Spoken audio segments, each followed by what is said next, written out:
ईमानदार लकड़हारा। एक गांव में एक लकड़हारा रहता था। उसका नाम आकाश था।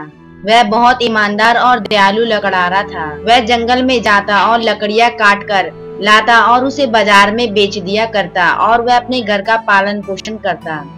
एक दिन जब वह जंगल में लकड़ियां काटने के लिए वापस आ रहा था तो अचानक से उसकी कुल्हाड़ी छूट के नदी में गिर गई। लकड़हारा बहुत उदास हो गया। लकड़हारा ने नदी में कूद के कुल्हाड़ी ढूंढने का प्रयास करने लगा, लेकिन काफी समय गुजरने के बाद उसे यह कुल्हाड़ी नहीं मिल पाई और वह नदी से निकलता और वह चुपचाप पेड़ के पीछे जाके उदास होके खड़ा हो गया और वह मन ही मन रोने लग गया।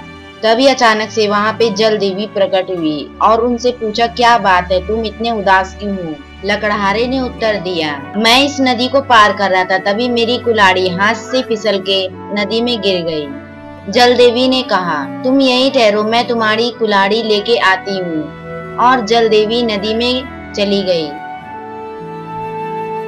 और नदी से एक सोने की कुल्हाड़ी लेके आ गई और लकड़हारे को देने लगी।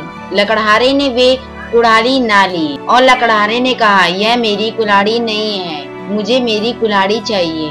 फिर जल देवी नदी के अंदर वापस गई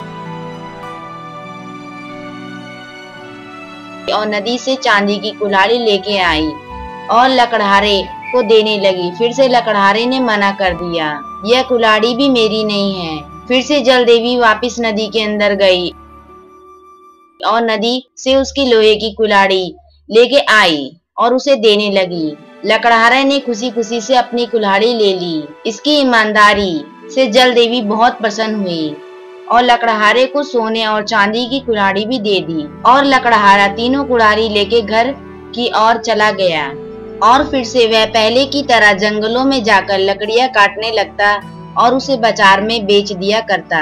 जो पैसे आते वह उसने अपना घर का पालन पोषण करता। हमें इस कहानी से यह शिक्षा मिलती है कि हमें ईमानदार व दयालु व्यक्ति बनना चाहिए।